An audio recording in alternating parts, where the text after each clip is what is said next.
So yes, hello my dear students. Welcome back once again JEE mains 2023 PYQ series January and April attempt के questions हम लोग कर रहे हैं 2023 के। ठीक है, मॉडर्न फिजिक्स हमने 3 पार्ट्स में डिवाइड किया। पहले 2 पार्ट्स हम ऑलरेडी कर चुके हैं। आज हम लोग बात करेंगे पार्ट 3 का। ठीक है, और हम ये भी ऑब्जर्व करेंगे किस तरीके से जेई मेंस 2023 के अंदर क्वेश्चंस रिपीट हुए हैं। बच्चों आप लोगों को देखने को मिलेंगे कि किस तरीके से सेम क्वेश्चन जो कि सिंगल चॉइस करेक्ट में पूछा गया था, वही क्वेश्चन कैसे न्यूमेरिकल रिस्पॉन्स में भी पूछा गया है विद द सेम डेटा। चलिए जी चलते हैं आगे। आज का क्वेश्चन फर्स्ट और इस सीरीज का क्वेश्चन नंबर 43 हमारे पास है। The D Broglie wavelength of an electron having the kinetic energy E is lambda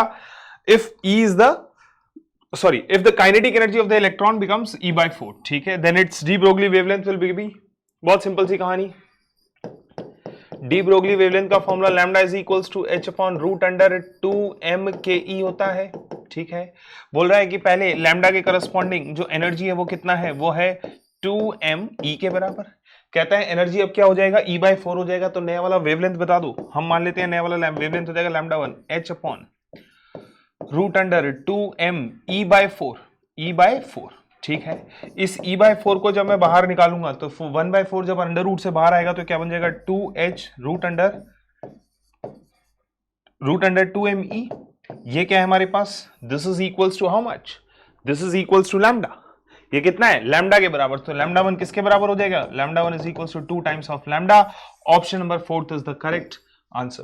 clear है बच्चों, बहुत सिंपल सा क्वेश्चन। आइए जी आगे चलेंगे। यहां से हमारे पास स्टार्ट होता है numerical response type questions. Numerical response NR का question number 44। Assume that the protons and neutrons have equal masses, mass of the nucleon is this. ठीक है, ये न्यूक्लियन का मास दिया हुआ है and radius of the nucleus is this. ठीक है, a की पावर 1/3 मीटर। ठीक है, the approximate ratio of the nuclear density and water density is n into 10 की power 13। The value of n is. Nuclear density और water density का ratio मुझे चाहिए। ठीक है, तो सबसे पहले मैं मास ऑफ न्यूक्लियस की बात कर लेता हूं। मास ऑफ न्यूक्लियस क्या हो जाएगा मेरे पास, मास ऑफ न्यूक्लियन तो दिया हुआ है, तो मास ऑफ न्यूक्लियस जो है वो हो जाएगा, मास ऑफ न्यूक्लियस जो है, मास ऑफ न्यूक्लियस हो जाएगा मेरे पास, एक न्यूक्लियन का मास 1.6 इंटू 10⁻⁻27। ये एक न्यूक्लियन का मास है। न्यूक्लियन से मल्टीप्लाई कर दूंगा, ए से मल्टीप्लाई कर दिया, ये क्या हो गया, मास ऑफ न्यूक्लियस हो गया बच्चों। ठीक है, अगर मुझे डेंसिटी ऑफ न्यूक्लियस निकालना है तो डेंसिटी ऑफ न्यूक्लियस क्या होगा, डेंसिटी ऑफ न्यूक्लियस या फिर न्यूक्लियस डेंसिटी भी आप इसको बोल सकते हैं। डेंसिटी ऑफ न्यूक्लियस क्या हो जाएगा, density is equals to mass upon volume होता है, रख दो भाई। Mass upon volume, mass is how much, 1.6 into 10⁻⁻27 into A, this is mass of nucleus. Upon volume कितना, 4/3 पाई आर क्यूब, रेडियस का क्यूब। ठीक है, किसका क्यूब, रेडियस का क्यूब। और रेडियस ऑफ न्यूक्लियस हमको दिया हुआ है भाई, इसका क्यूब करेंगे जरा, 1.5 इंटू 10⁻⁻15 इंटू ए की पावर 1/3। तो इसका तो क्यूब कर दूंगा और इसको डायरेक्टली ए लिख दूंगा। ठीक है, ए की पावर 1/3 था। चलिए जी इसको सॉल्व करते हैं, ए से ए कैंसिल आउट हो जाएगा बच्चों। थोड़ा और इसको एक्सपेंड करूंगा तो एक्सपेंड करने के बाद ये आ जाएगा मेरे पास कितना, 1.6 इंटू 3 ऊपर चला जाएगा, 3 ऊपर आ गया। ठीक है, 1.5 और 4 पाई, इसको सॉल्व करेंगे थोड़ा सा, ये बनेगा 3/2। ये कितना बन जाएगा, 3/2। 2 का क्यूब हो जाएगा 8 इंटू 10⁻⁻27 डिवाइडेड बाय 4 पाई। ठीक है, यहां 3/2 बना था, 3 का क्यूब 27, 9 3 जा 20, सॉरी 3 3 जा 9 3 जा 27। ठीक है, इंटू 10⁻⁻45। ठीक है भाई, चलिए इसको थोड़ा और आगे सॉल्व करते हैं। तो जब मैं इसको थोड़ा और एक्सपेंड करूंगा तो इसको सॉल्व करने के बाद ये जाएगा 2 टाइम्स और ये 27 9 बार। ठीक है, ये 2 बार, ये 9 बार, तो ये बन जाएगा मेरे पास कितना, 32/9 पाई। ठीक है, और यहां से पॉइंट हटेगा तो 10⁻18 बनेगा, ये बनेगा 10⁻18। ठीक है, ये आ गया मेरे पास डेंसिटी ऑफ न्यूक्लियस। और डेंसिटी ऑफ वाटर क्या होता है भाई, density of water is 1000। Density of water is how much, density of water is 1000। जरा रख दीजिए यहां पर, density of nucleus upon density of water. Density of nucleus upon density of water, density of water. देखो density of nucleus कितना आया, 32/9 पाई। 32/9 pi into 10 की power 18, 10 की पावर 18। डेंसिटी ऑफ वाटर कितना 1000, ये लीजिए 1000 आ गया। ठीक है, इसको सॉल्व करना कितना बनेगा 32 इंटू 10 की पावर 15/9 पाई। ठीक है, 32/9 पाई इंटू 10 की पावर 15, ये बनेगा। ठीक है भाई, अब मैं इसको कन्वर्ट करना चाहता हूं किसमें, सॉरी ये 17 रहेगा, पॉइंट हटाना भूल गया, पॉइंट भी तो हटेगा। दिस इज 17 और ये बन जाएगा 14। ठीक है,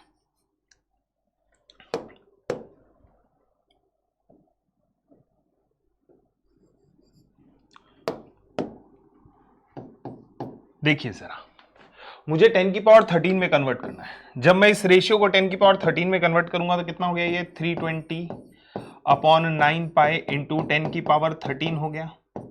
320/9 पाई इंटू 10 की पावर 13 हो गया। इसको सॉल्व करना ये आएगा अप्रोक्सीमेटली 11 इंटू 10 की पावर 13।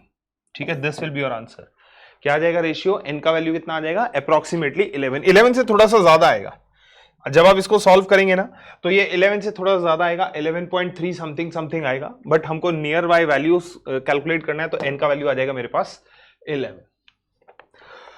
चलिए जी नेक्स्ट क्वेश्चन की तरफ चलेंगे। नेक्स्ट क्वेश्चन क्या कहता है, नेक्स्ट क्वेश्चन कहता है कि द एनर्जी रिलीज पर fission of the nucleus 246x is this. ठीक है, the energy released if all the atoms in 120 gram of pure undergo the fission is this.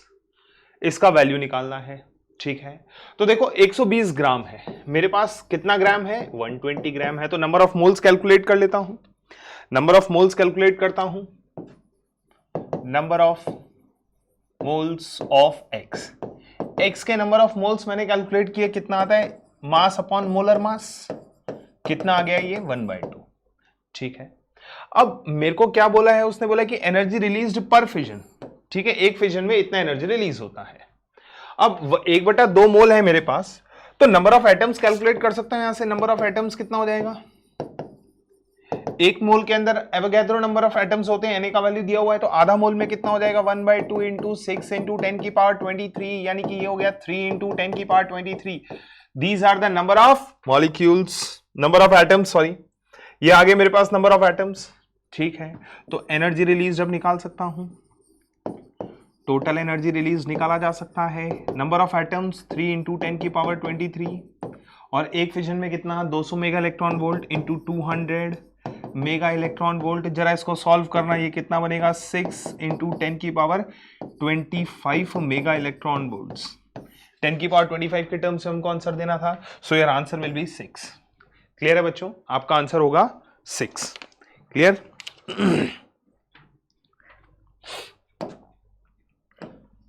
चलिए जी नेक्स्ट क्वेश्चन, क्वेश्चन नंबर 46 क्या कहता है, the wavelength of the radiation emitted is lambda naught. ठीक है, when an electron jumps from second excited state, second excited state से first excited state, second excited state बोले तो n का value 3 और फर्स्ट एक्साइटेड स्टेट मतलब n का value 2। ठीक है, of the hydrogen atom, hydrogen atom की बात कर रहा है, यानी कि z का वैल्यू 1 की बात कर रहा है। If the electron jumps from third excited state यानी कि n का value 4 to the second orbit मतलब n की वैल्यू 2 के बराबर। ऑफ द हाइड्रोजन एटम, वापस हाइड्रोजन एटम की बात कर रहे हैं, the wavelength of the radiation emitted will be 20/x lambda naught के बराबर। ठीक है बच्चों, the value of x is, हम जानते हैं पहले वाले केस में जब उसने लैम्डा नॉट दिया है तो z का वैल्यू 1 है तो उसका स्क्वायर करने की जरूरत नहीं है। ये कहां से कहां तक n1 1/n1 square minus 1/n2 square यानी कि 2 से 3 यानी कि 1/4 माइनस 1/9। सॉल्व करेंगे इसको तो 1 by lambda naught is equals to, solve करने पर ये कितना आ जाएगा, ये आ जाएगा 5r/36। ये बनता है इक्वेशन नंबर 1। ठीक है, सेकंड वाला वेवलेंथ कितना बोल रहा है, वो सेकंड वाला वेवलेंथ बोल रहा है 20 लैम्डा नॉट अपॉन x। ठीक है, यानी कि 1 by lambda 2 is equals to r। वापस हाइड्रोजन एटम की बात कर रहे हैं, z का वैल्यू 1 रखेंगे, कहां से कहां, अब 4 2। ठीक है, यानी कि 1/4 माइनस 1/16। सॉल्व करने पर नया वाला वेवलेंथ कितना है मेरे पास, नया वाला वेवलेंथ है हमारे पास 20 lambda naught upon x is equals to r 16 minus 4 is 12, ठीक है। ये कितना बन जाएगा, अच्छा एक मिनट रुको, इसको सॉल्व करता हूं, ये बनेगा 3r/16, ठीक है, 3r/16। क्लियर है बच्चों। अब 1/λ0 का वैल्यू सीधा सीधा रख सकता हूं यहां से, x is into 5r/36 into 20 is equals to 3r/16। Solve करेंगे इसको जरा, 4 4 जा 4 9 जा, ठीक है, और ये जाएगा 4 5 जा, 5 से 5 उड़ गया, r से r उड़ गया, यहां से x का वैल्यू कैलकुलेट कर लेंगे, x is equals to 9 into 3, यानी कि x का वैल्यू आ जाएगा 27।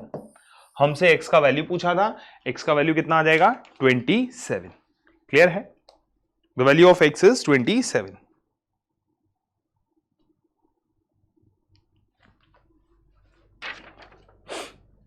चलिए जी, हमारा आंसर होगा 27।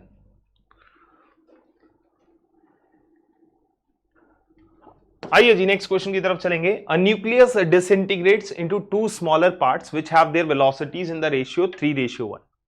The ratio of their nuclear sizes will be x/3 की power 1/3, the value of x is, ठीक है। आइए जरा देखते हैं। मेरे पास एक न्यूक्लियस है जो कि डिसइंटीग्रेट हो रहा है दो पार्ट्स में, ठीक है, दो स्मॉलर पार्ट्स में डिसइंटीग्रेट होता है, उनकी वेलोसिटीज। अब क्योंकि मैं यहां पर मोमेंटम कंजर्वेशन करवा सकता हूं, क्योंकि नेट एक्सटर्नल फोर्स तो 0 होगा, तो यहां से लिख सकता हूं m1v1 बराबर m2v2।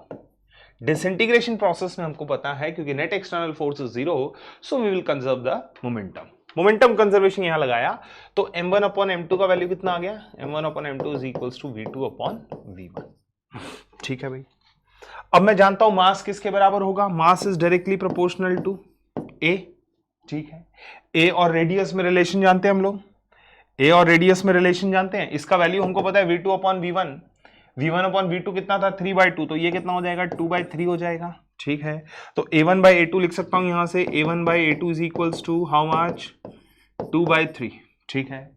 अगर मैं रेडियस में रिलेशन लिखना चाहूं, रेडियस में रिलेशन मेरे पास क्या होगा, r1/r2 is equals to a1/a2 की पावर 1/3 हो जाएगा, ठीक है।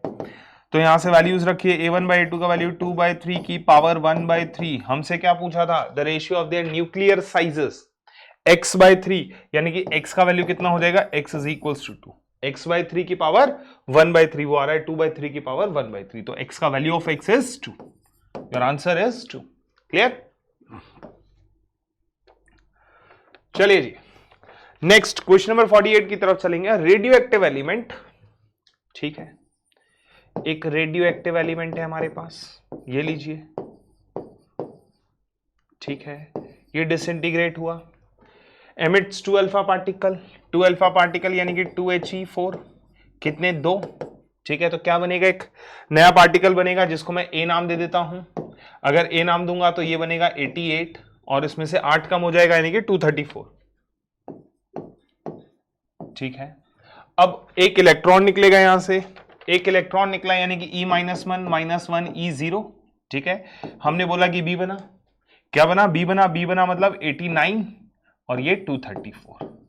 अब इसमें से 2 पॉजिट्रॉन्स एमिट हो रहे हैं, +1 E0, कितने 2। अगर 2 पॉजिट्रॉन्स एमिट हो रहे हैं तो अब मेरे को क्या मिलना चाहिए, हमको मिलना चाहिए जो फाइनल प्रोडक्ट है वो है Y, ठीक है, वो मिल जाना चाहिए मेरे को 87 234, ठीक है, ये मिल गया मेरे को final product. This is the final product. उसने बोला है कि ये जो है मेरे पास ये है P के बराबर, तो P का वैल्यू कितना हो जाएगा 87, the value of P is 87। Clear है, सिंपल सा एक छोटा सा न्यूक्लियर रिएक्शन है।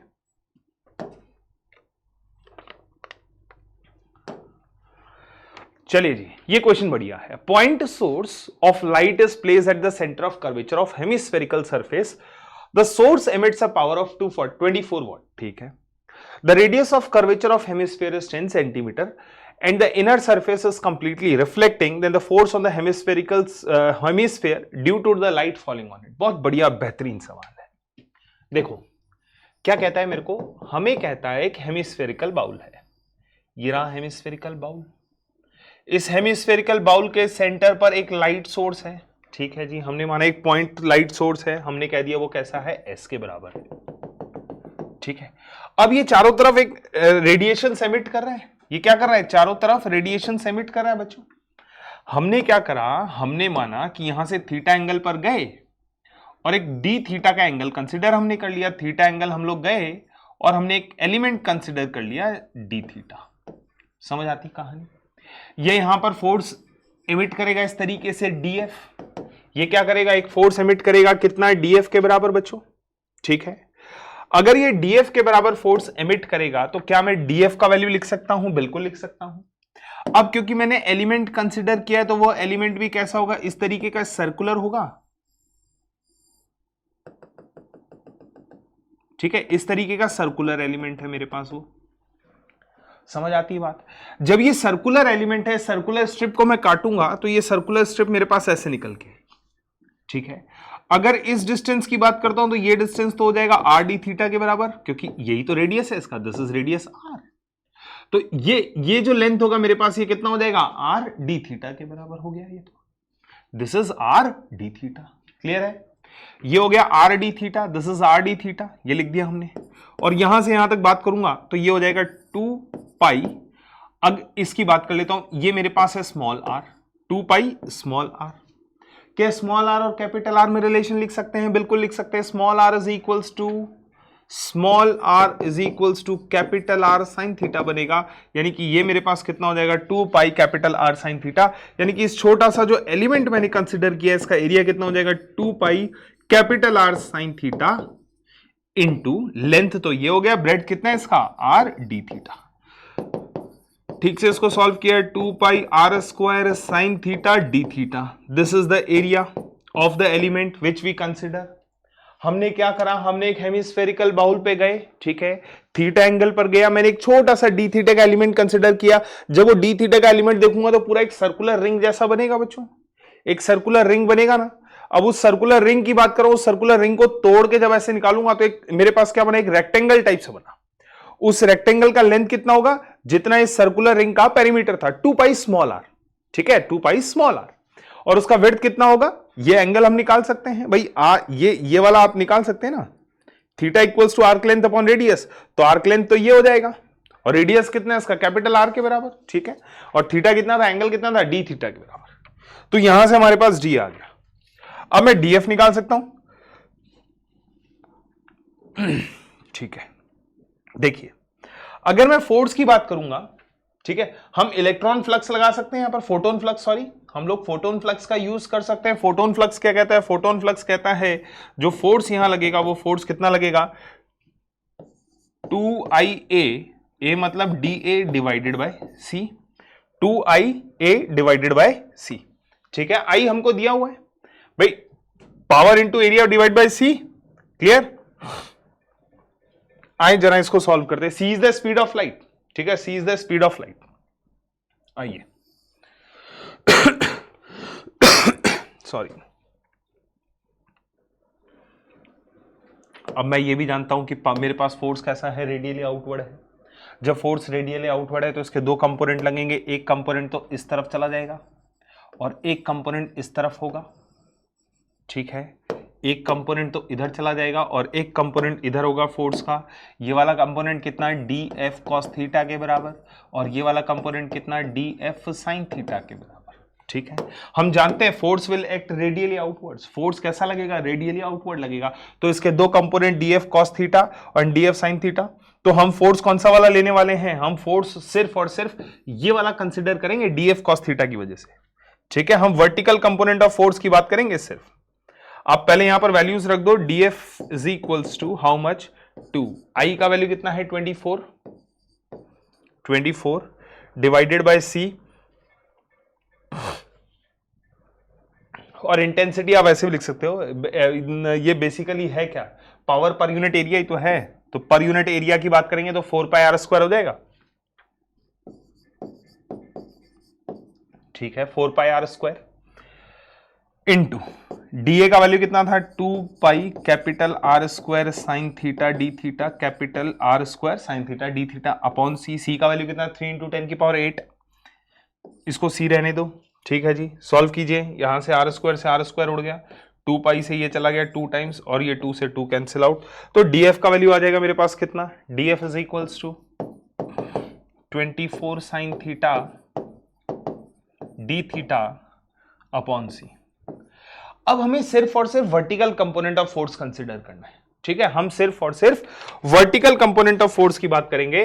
तो मैं वर्टिकल कंपोनेंट ऑफ फोर्स की बात कर रहा हूं, DFV is equals to F cos theta बनेगा बच्चे, DF cos थीटा बनेगा। अगर net vertical component of force की बात करूंगा तो इसको इंटीग्रेट कर देता हूं, कहां से कहां तक, थीटा को 0 से लेकर π/2 तक इंटीग्रेट कर देता हूं, ठीक है। वर्टिकल भाई मैंने सिर्फ और सिर्फ वर्टिकल कंपोनेंट ऑफ फोर्स क्यों लिया, क्योंकि हॉरिजॉन्टल कंपोनेंट देखो ना ध्यान से जरा, आप अगर यहां ध्यान से देखेंगे तो कहानी क्या होने वाली, समझिए जरा इस चीज को। क्योंकि यही फोर्स यहां पर भी लगेगा, इसके भी दो कंपोनेंट बनेंगे, एक इधर बनेगा एक इधर बनेगा।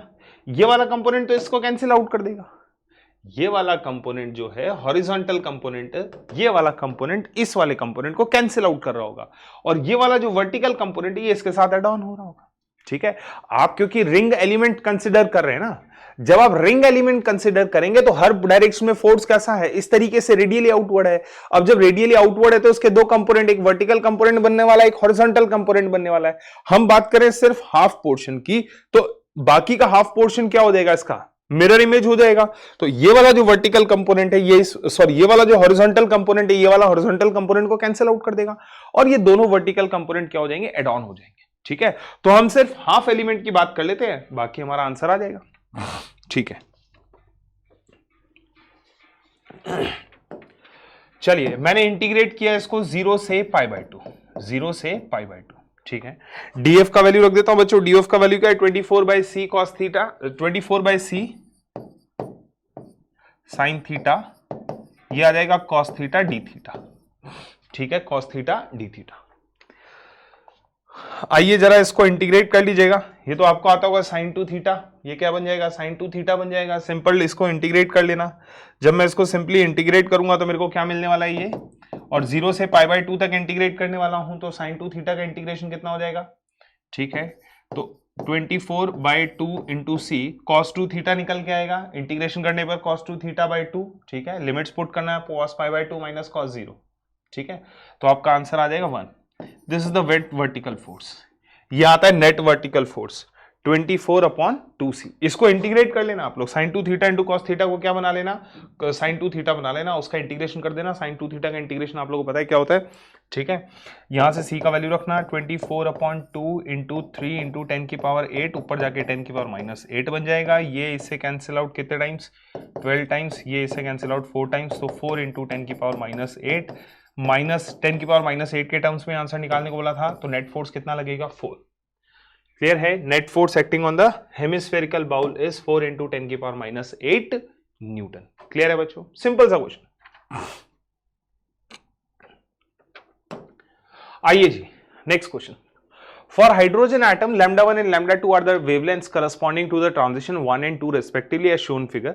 The ratio λ1 and λ2 is x/32, the value of x is, ठीक है। λ1 कहां से कहां तक है, 3 से 1, λ2 2 से 1 के लिए, ठीक है। हमसे रेशियो ऑफ λ1 एंड λ2 पूछा है, तो देखिए जरा 1/λ1 is equals to 1/λ1 is equals to, hydrogen atom की बात कर रहा है तो z का वैल्यू वापस से 1 हो जाएगा, ठीक है। कहां से कहां तक, 1 और 3 के बीच में है 1, -1/9, ये कितना आ जाएगा, 1/λ1 इज इक्वल्स टू 8r/9, यानी कि λ1 इज इक्वल्स टू 9/8r1, ठीक है। 1/λ2 कहां से कहां तक, 2 से 1, यानी कि r, 1 - 1/4, इसको सॉल्व करोगे तो λ2 is equals to 4/3r, equation number 2, ठीक है। λ1 अपॉन λ2 निकाल देना बच्चों, ये कितना आता है, 9/8r इंटू 4/3r, r से r cancel out, 27 divided by 32, 27 divided by 32, x/32 बोला हुआ है, तो 27 किसके बराबर हो जाएगा, this is the value of x, तो x का वैल्यू इज 27। चलिए जी नेक्स्ट क्वेश्चन। क्वेश्चन नंबर 51 क्या कहते हैं, the binding energy of the ground state of an electron in an hydrogen atom is this, ठीक है। Then energy required to remove an electron from the second excited state of lithium +2 will be x into 10 की power -1 electron volts, the value of x is, ठीक है। Hydrogen के लिए ground state का binding energy दिया हुआ है 13.6 electron volts, ठीक है भाई। लिथियम +2 की बात करेंगे क्या होता है 13.6 z square upon n square, ठीक है। उसमें बोला है ना सेकेंड एक्साइटेड स्टेट, हाँ n equals to 3, second excited state मतलब n इज इक्वल्स टू 3, ठीक है। लिथियम +2 की बात कर रहा है, यानी कि z का वैल्यू इज 3 का स्क्वायर और सेकेंड एक्साइटेड मतलब 3। इसको सॉल्व करेंगे तो ये कितना आता है 13.6 इलेक्ट्रॉन वोल्ट। 10 की पावर -1 में पूछा है तो ये आ जाएगा 136 इंटू 10 की power -1 electron volt. So your answer is 136, ठीक है। आपका आंसर हो जाएगा 136। सिंपल सा इजी सा क्वेश्चन। आइए जी next question. A light of energy 12.75 electron volt is incident on an hydrogen atom in an ground state. Hydrogen atom Z का वैल्यू 1, ग्राउंड स्टेट पे बात कर रहे हैं, ठीक है। The atom absorbs the radiation and reaches one of its excited state. 12.75 electron volt का photon गिरा है, लाइट गिरा है उसके ऊपर, उसने ग्राउंड स्टेट से एनर्जी को लिया, ठीक है, और किसी एक एक्साइटेड स्टेट पर पहुंच गया। The angular momentum of atom in the excited state is x upon pi into 10 की पावर -7 इलेक्ट्रॉन वोल्ट्स, ठीक है। आइए, हमने माना कि electron jump into nth excited state, तो 12.75 electron volt, 13.6 electron volt, z का वैल्यू 1 है, फर्स्ट से हमने माना nth स्टेट में जंप मारता है। जब मैं इसको सॉल्व करूंगा तो सॉल्व करने पर n का वैल्यू मेरे पास निकल के आएगा 4, ठीक है। n का वैल्यू निकल के आएगा 4, क्लियर, ठीक है। क्योंकि n के करस्पॉन्डिंग फोर्थ एक्साइटेड स्टेट पे जाते हैं तो n के करस्पॉन्डिंग मेरे पास थर्ड एक्साइटेड स्टेट यानी कि n इक्वल्स टू 4 पे जाऊंगा तो 12.75 वोल्ट का ट्रांजिशन करना पड़ता है, ठीक है। आइए, तो एंगुलर मोमेंटम पूछा है NH अपॉन 2 पाई, सॉरी NH अपॉन 2 पाई। n का वैल्यू कितना 4 है बच्चों, 4/2 यानी कि 4/2 is 2h upon pi. h का वैल्यू कितना रखने के लिए बोला है 4.414 रखने को बोला है, तो 2 इंटू 4.14 अपॉन पाई इंटू 10 की पावर -15। सॉल्व करना कितना आता है ये 828 अपॉन पाई इंटू 10 की पावर -17 इलेक्ट्रॉन वोल्ट, ठीक है। सो योर आंसर इज 828, क्लियर है। हमारा आंसर कितना हो जाएगा, x अपॉन पाई बोला था, so your answer is x का वैल्यू इज 828।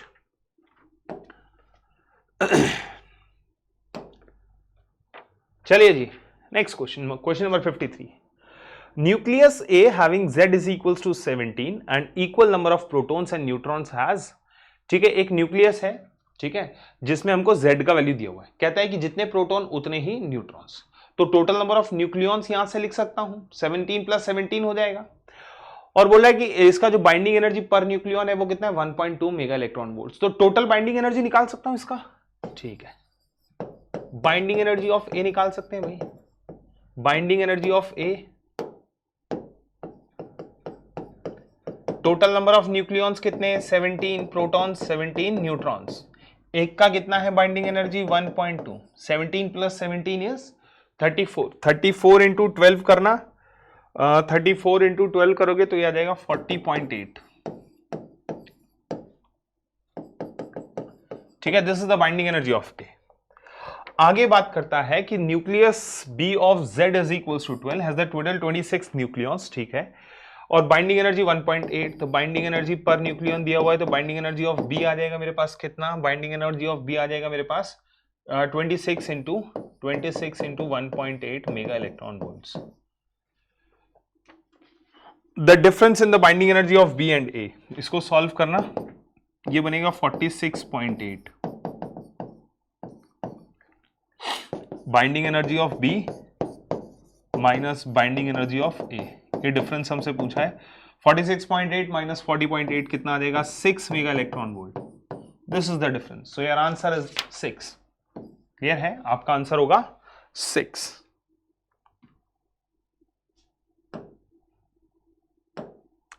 चलिए जी next question number 54। The radius of fifth orbit, पांचवें ऑर्बिट की n की वैल्यू 5, लिथियम +2, ठीक है, इज समथिंग इंटू 10 की power -12 metres. The radius of hydrogen atom is 0.51 angstrom. बहुत simple question, radius of lithium +2 is equals to radius of hydrogen n² हो जाएगा।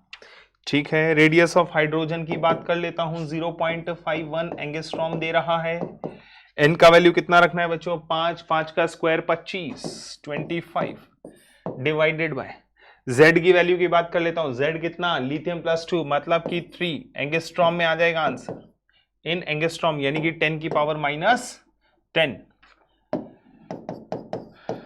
ठीक है, सॉल्व करते हैं इसको, 51 डिवाइडेड बाय 3 करेंगे।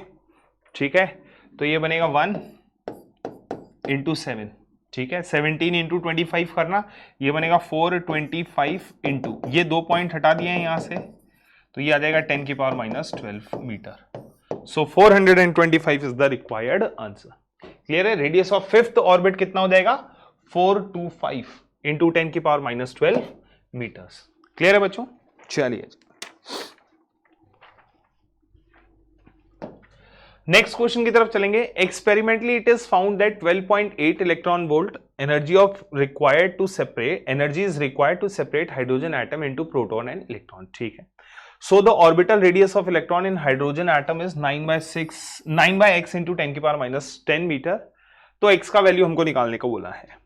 ठीक है, क्या बोल रहा है वो, कितना एनर्जी चाहिए, 12.8 इलेक्ट्रॉन वोल्ट का एनर्जी चाहिए। ठीक है, separate hydrogen atom into proton है, प्रोटॉन और इलेक्ट्रॉन को सेपरेट करने के लिए। ठीक है, तो एनर्जी मुझे पता है kq²/2r, this is the amount of energy required to separate electron and proton. ये कितना है, 12.8 इलेक्ट्रॉन वोल्ट है, 12.8 इलेक्ट्रॉन वोल्ट यानी कि 1.6 into 10⁻19, this much amount of energy is required. तो रेडियस यहां से निकाल सकता हूं, radius is equals to how much, k का वैल्यू 9 इंटू 10⁻9। ठीक है, और ये ऊपर चला गया, ये नीचे आ जाएगा 12.8 इंटू 1.6 इंटू 10⁻19। ठीक है, 2 भी नीचे आ जाएगा, और q² यानी कि 1.6 इंटू 10⁻19, इसका स्क्वायर करना है बच्चों। इलेक्ट्रॉन और प्रोटॉन पर चार्ज सेम होता है, ये 2 इससे कैंसिल आउट हो गया। ये कितना बचा मेरे पास, r is equals to 9 into 10⁻9 into 1.6 into 10⁻19 divided by 2 into 12.8। Solve करेंगे, ये आता है 9 into 16 divided by 2 into 128 into 10⁻10 metres. This much, this is the radius. ठीक है, this is the radius, 9/this। ये इसको और सॉल्व कर लेना, 8 टाइम्स जाएगा और ये चला जाएगा मेरे पास 16 टाइम्स। सो 9/16 इंटू 10⁻10, 9/16 को सॉल्व करेंगे तो 9/16 को सॉल्व करने पर ये कितना आ जाएगा मेरे पास, अप्रोक्सीमेट x ही निकालना है ना, तो r is equals to 9/16 into 10⁻10 metre. और आसान हो गया भाई, दिस इज x, यही तो x था मेरे पास, x का वैल्यू कितना हो जाएगा, 16। The value of x is 16, सारी वैल्यूज दी हुई थी बाकी की, the value of x is 16। चलिए जी नेक्स्ट क्वेश्चन की तरफ चलेंगे। क्वेश्चन नंबर 57 क्या कहता है, a nucleus with a mass number 242 and binding energy per nucleon is this. ठीक है, breaks into 2 fragments each with a mass number 121. ठीक है, if each fragment nucleus has the binding energy per nucleon is 8.1 mega electron volts. The total gain in the binding energy. देखो भाई, बहुत simple सी कहानी है। पहले 242 के पास कितना है, 7.6 से मल्टीप्लाई कर दो। ठीक है, इनिशियल बाइंडिंग एनर्जी इनिशियली क्या था मेरे पास, 7.6 इंटू 242। अब बाद में जब डिवाइड हुए 2 फ्रेगमेंट्स में, तो दोनों फ्रेगमेंट्स के पास binding energy per nucleon same है, अलग अलग नहीं है, सेम है। तो मैं डायरेक्ट 8.1 को 242 से मल्टीप्लाई कर देता हूं ना, सिंपल सी कहानी, this is mega electron volts, this is mega electron volts. Solve करूंगा, मेरे से क्या पूछा गया है, gain in binding energy, delta gain in binding energy is how much, 8.1 into 242 minus 7.6 into 242। Solve कर लो, 8.1 माइनस 7.6, इसको सॉल्व करोगे तो कितना आ जाएगा, ये 0.5।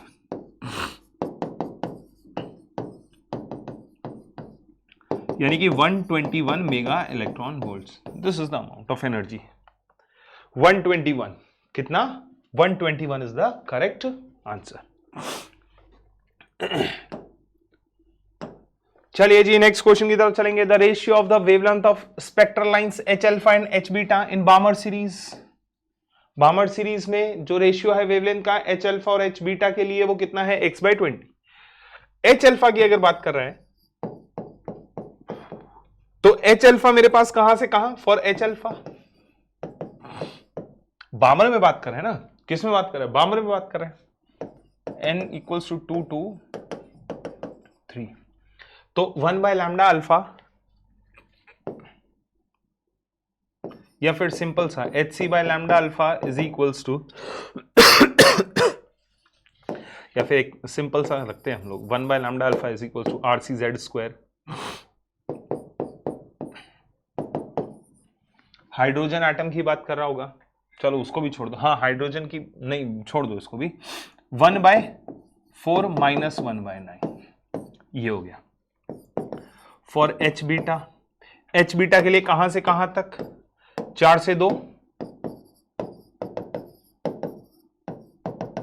ठीक है ये हो गया एच बीटा मेरे पास। सॉल्व करता हूं इसको, 1/λ बीटा आर, या कांस्टेंट है क्योंकि कांस्टेंट कैंसिल आउट हो जाएगा इसलिए मैं पूरा नहीं लिख रहा हूं यहां पर, मुझे रेशियो चाहिए होता है, यहां पर एक कांस्टेंट है RCZ², हम उसको पूरा नहीं लिख रहे हैं क्योंकि वो रेशियो लेने पर कैंसिल आउट हो जाएगा। Remember this thing, 1/4 minus 1/16। Solve करेंगे, lambda alpha upon lambda beta पूछा है, lambda alpha upon lambda beta पूछा हुआ है, तो lambda alpha upon lambda beta ये कितना हो जाएगा, ये तो चला जाएगा ऊपर 1/4 माइनस 1/16 और ये पूरा चला जाएगा नीचे 1/4 माइनस 1/9। सॉल्व करेंगे, lambda alpha upon lambda beta is equals to ये आ जाएगा कितना 3/16 इंटू ये बनेगा 5/36, 4 जा 27 divided by 20, this is lambda alpha upon lambda beta.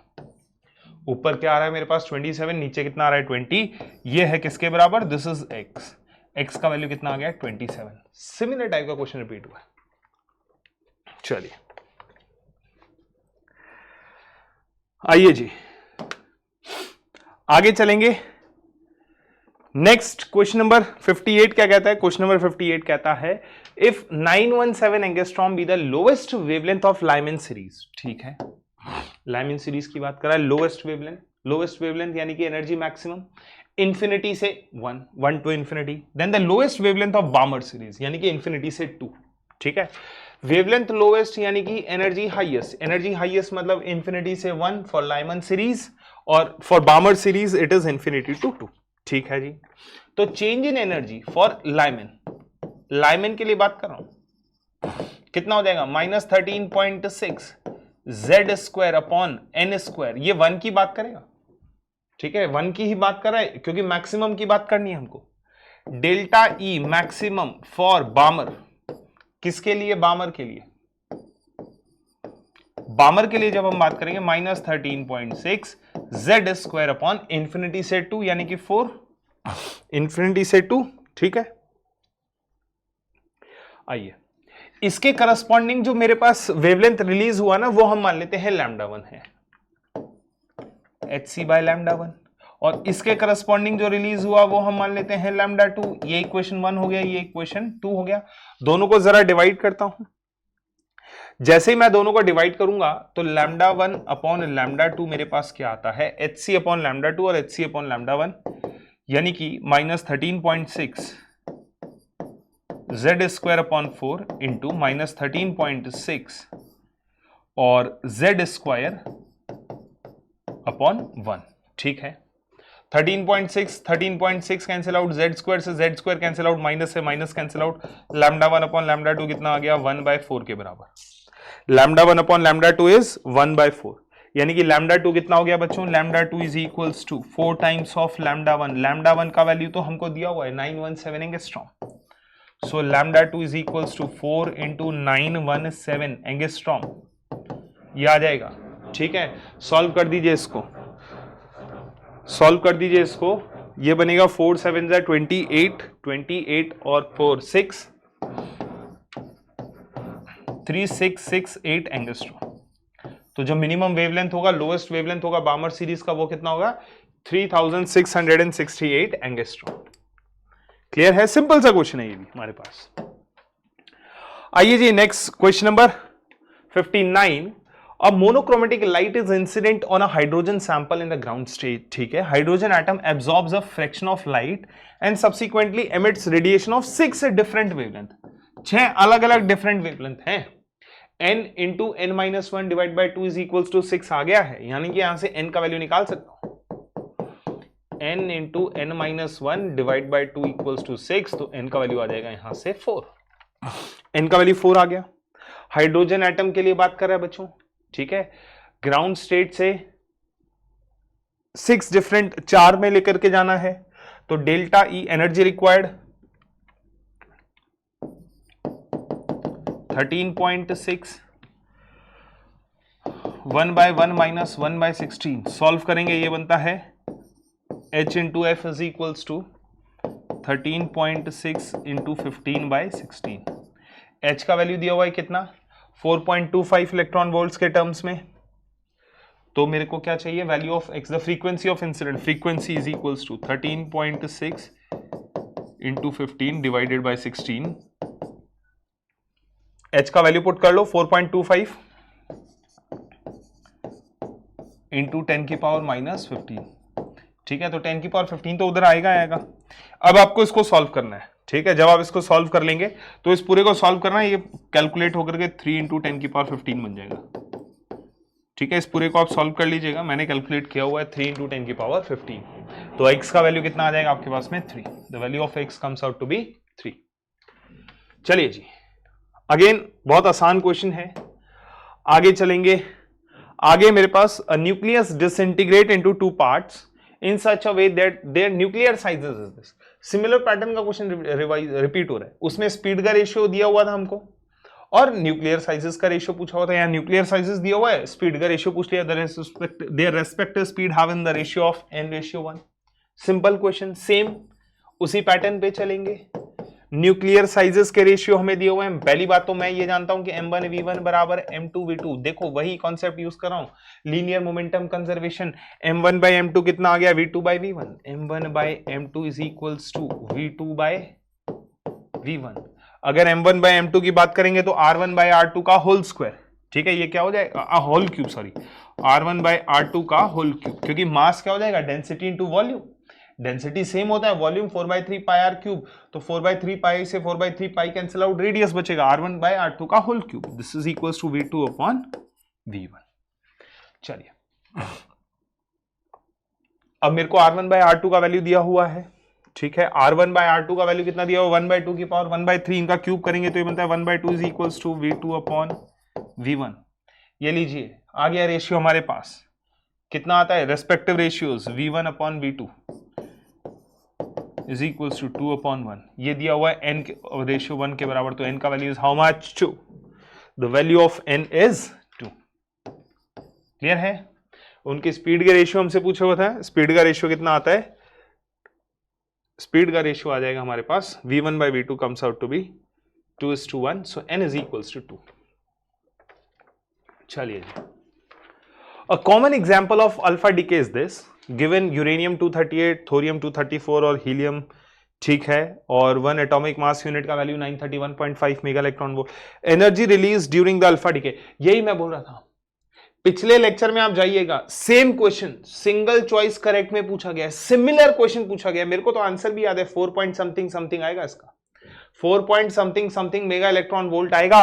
करना कुछ नहीं है भाई साहब, इन दोनों को जोड़ देना है, इन दोनों के मासेस को, इसमें से घटा देना उसको, इंटू 931.5 कर देना। आपका जो पहली बात तो बाइंडिंग एनर्जी यानी कि मास डिफेक्ट की बात कर रहा है, ठीक है। सिमिलर क्वेश्चन है, पिछले वाले लेक्चर में चले जाइएगा, मॉडर्न फिजिक्स पार्ट 2 में चले जाइएगा, आपको ये क्वेश्चन सिमिलर क्वेश्चन मिल जाएगा, ठीक है। सिमिलर क्वेश्चन आपको देखने को मिल जाएगा। अगर आप, मेरे को तो मास डिफेक्ट भी याद है, इनका मास डिफेक्ट की बात करते हैं तो 0044 समथिंग समथिंग आता है, कुछ ऐसा ही, मतलब एग्जैक्ट हो सकता है थोड़ा बहुत ऊपर नीचे हो, बट लमसम इतना ही आता है mass defect.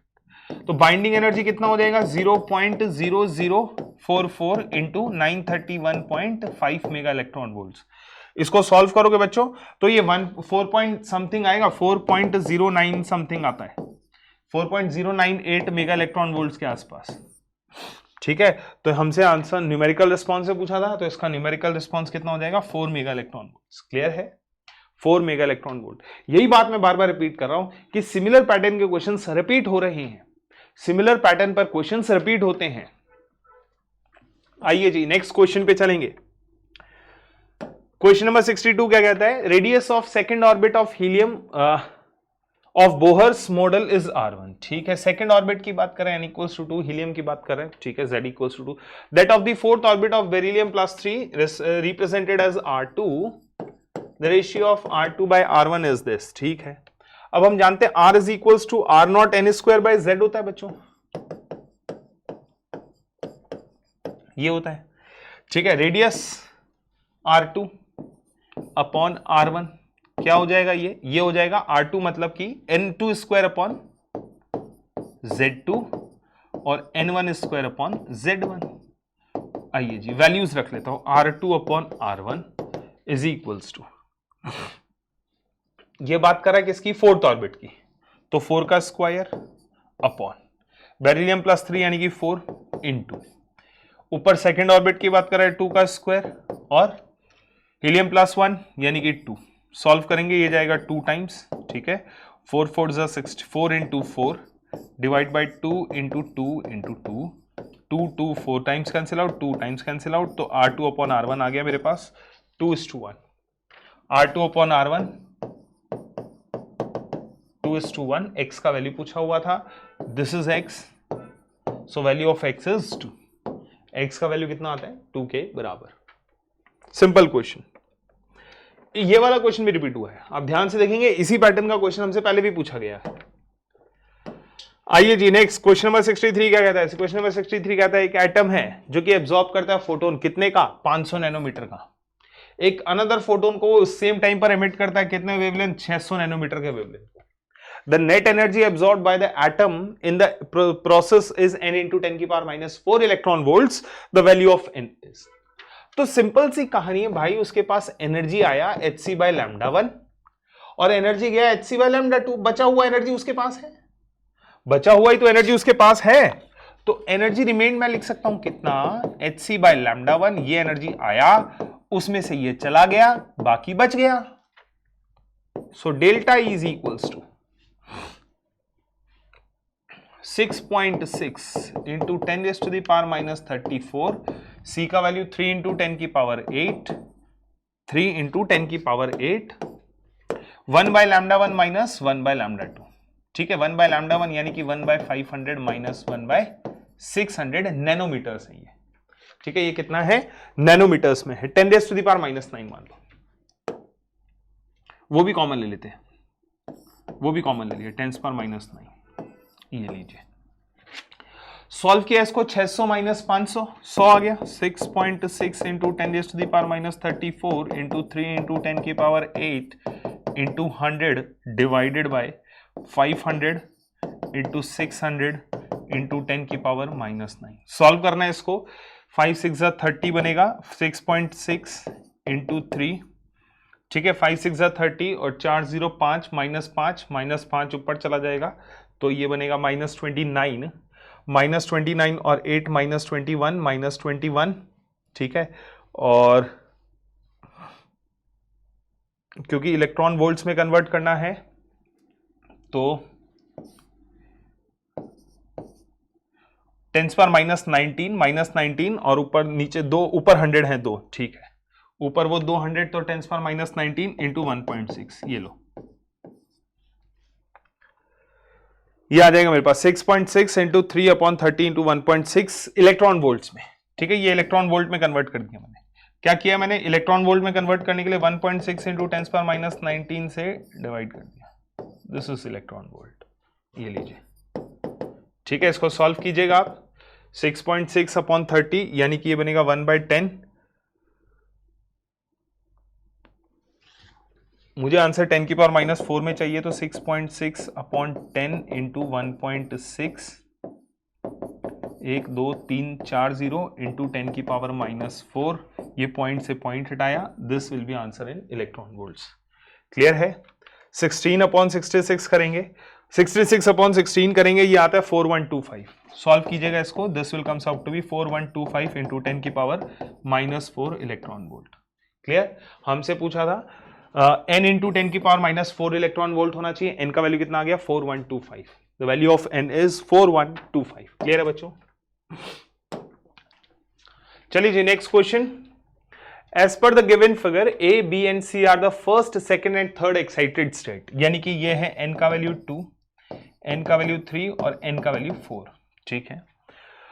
Energy levels of the hydrogen atom respectively, hydrogen atom की बात करें z का value 1। If the ratio of the two wavelengths is that is λ1 upon λ2 is 7/4n, then the value of n will be, देखो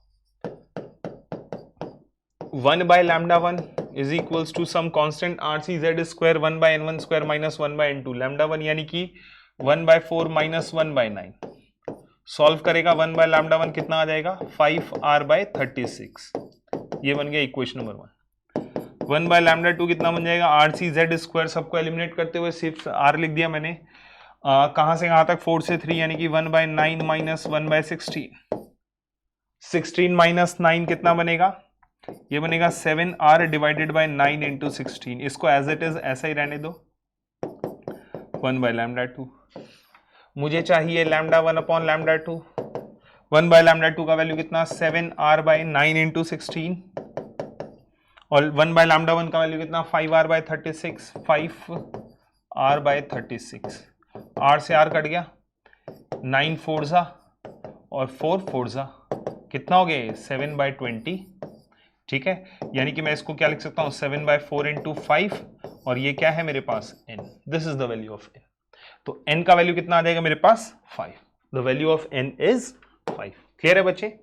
चलिए जी, चलिए। So yes, thank you so much guys, I hope you enjoy this session. और भी ऐसे मजेदार sessions के लिए, semiconductors and practical physics के लिए बने रहिए इस चैनल के साथ। Thank you so much, bye bye, take care, have fun and enjoy your day.